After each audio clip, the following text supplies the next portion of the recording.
If you were a dictator of a small country, what crazy dictator things would you do? If I were the dictator of Denmark, I'd rename the Fehmarnbelt Tunnel the highway to the danger zone. This is super weirdly specific. Do you get it? If not, Top Gun. Ed just changed the names of stuff to other stuff. Bread is now called ladder. Ladders are called drawers. Nothing overly harmful. Just to be a real pain in the ass. I believe General Aladdin tried this already, apparently to limited success. Would you like the Aladdin news or Aladdin news?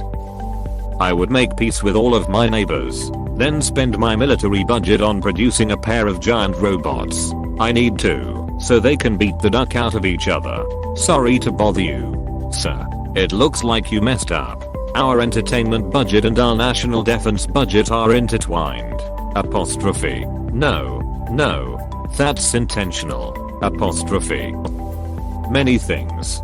First things first, I would make silly hats mandatory on a Thursday because duck that day. It is the single worst day anyone could ever imagine, because it is teasing you into thinking that the weekend is close. But it is not quite there. We have to make the day more cheery, so everyone has to have a silly hat.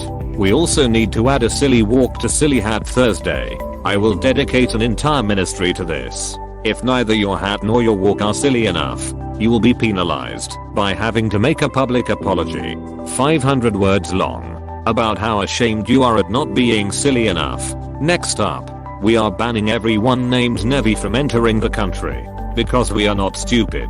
We know it is heaven backwards. Sod off. Fridays are where it is at, though. It is the start of the weekend.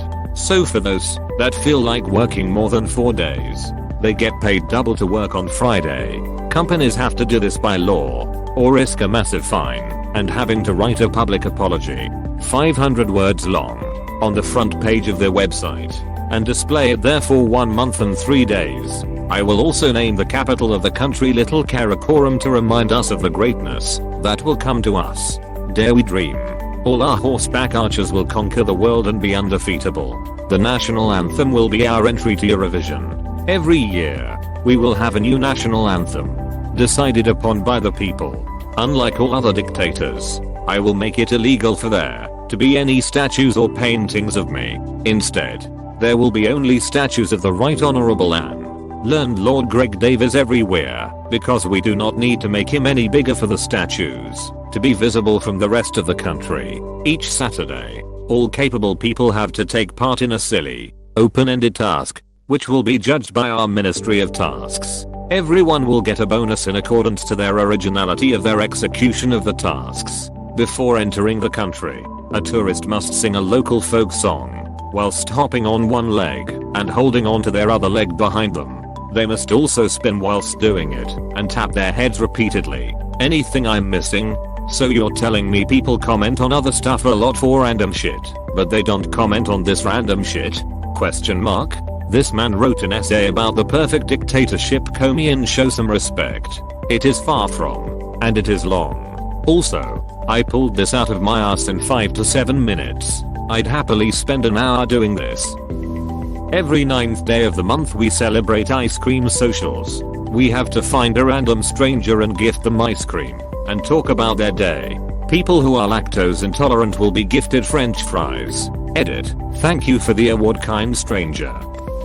Our Capitol building, executive mansion, courthouses, and all other government buildings would be absolutely tacky and gaudied up. I'm talking the entire yard/courtyards would be full of the ugliest things. Pink flamingos and garden gnomes, thousands of them. Windsocks, wacky waving inflatable flailing arm tube men, checkered flags on a string, 6-foot tall scrap metal animals, just everything. We'd be in the books for being the ugliest and tackiest Capitol building/government office buildings. Wacky waving inflatable tube men rock though. They're friends with everyone, but coupled with checkered flags tied to the arms, in the midst of a sea of garden gnomes, windsocks, pink flamingos, and 6-foot tall scrap metal animals will look tacky as hell. My kinda party. BTW. It's a wacky waving inflatable arm flailing tube man. Fridays are now hot dog Fridays. Everyone eats hot dogs for lunch, in kilts, while throwing darts at a picture of Jane Fonda. Honestly, I'd just heavily subsidize hot dog carts until like 45% of the workforce are hot dog cart owners and 35% are in the hot dog support sector. I'd probably change my title to king, because dictator has a bad ring to it. I would treat my people fairly and stay out of any conflicts like that one country that I forgot the name of did in WW1 or WW2, can't remember. I believe that the one you're thinking of is Switzerland, and they have been neutral in all conflicts for around 170 years. It's ambiguous, so it could also be Germany. Attempt to take over the world, of course. What are we gonna do tomorrow night then? Same thing we do every night. Pinky. Try to take over the world. Every day is Rusev Day. We still say Monday, Tuesday, and so on. But it's always Rusev Day. I'd do something I don't think any dictator has ever done. Not be a shitbag to anyone beside myself. Create a national clap or noise where all across the nation everyone claps at once, creating a big boom everyone would hear 4 miles around. Chocolate cookies are free every Monday. Homeless people will be even more homeless. Build the best goddamn harem that authority can buy and live like a king. I have wondered several times who had the best harem. The Roman, Ottoman or Chinese emperors? I'm no expert here, but I would figure that it depends on the ruler. Hedonism is only appealing to some. Declare war on a few countries nobody heard of on the other side of the globe. I would put a giant statue of myself in the city center, make my birthday a national holiday, and hold a huge party for everyone to celebrate. Alphabetize the population, as all have to live in the northwest part of the country. Bees are to the east of them, and so on. Sit on my throne, pet my cat, and sip tea with my pinky out. You are unclassy mother flipper. Thank you for watching. We hope you enjoyed this video. Please subscribe for more videos.